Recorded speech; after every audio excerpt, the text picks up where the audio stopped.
Okay, in this lesson, I'm going to show you a simple way using the scale pattern that we've been using for the past two lessons, how to spice up your strumming pattern when you're like strumming a C chord in a song.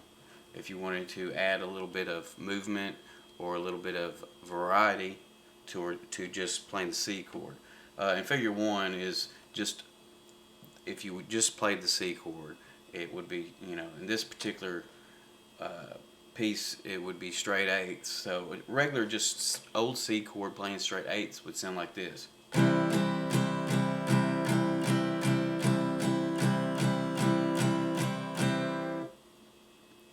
Or, it depends on the strumming pattern of the song, of course.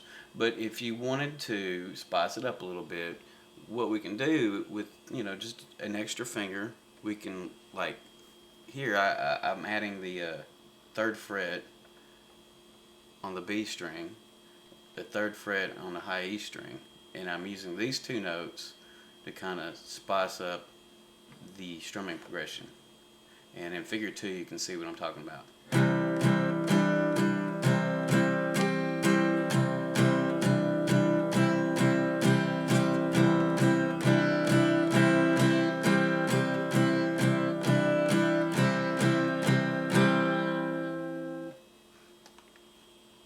And figure three is kind of a slow, melancholy song it could be, and if you wanted to kind of add more mystery, here I've altered the chord to use the open B string instead of the C. And we still have our C down here on the third fret, so we're not losing our tonality. But in figure three, this is what it would sound like.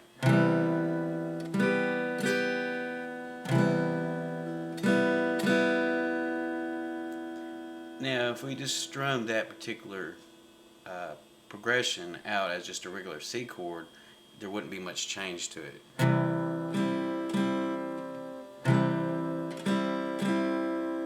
But here we can add a little extra element of mystery and intrigue by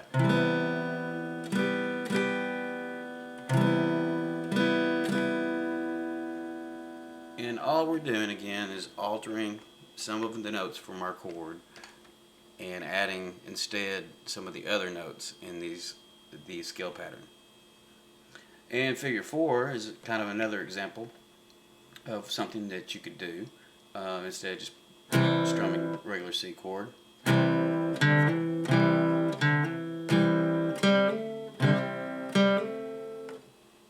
Here it is again.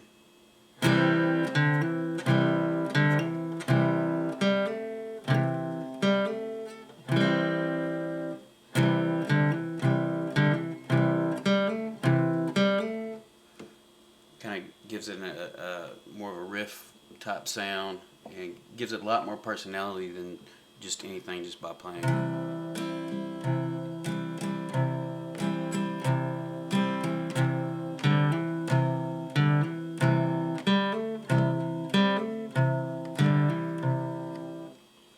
Which, something like that comes in handy if you're writing your own songs, or if you're playing, a lot of times we get chords for a song and we can't figure out quite what they're doing.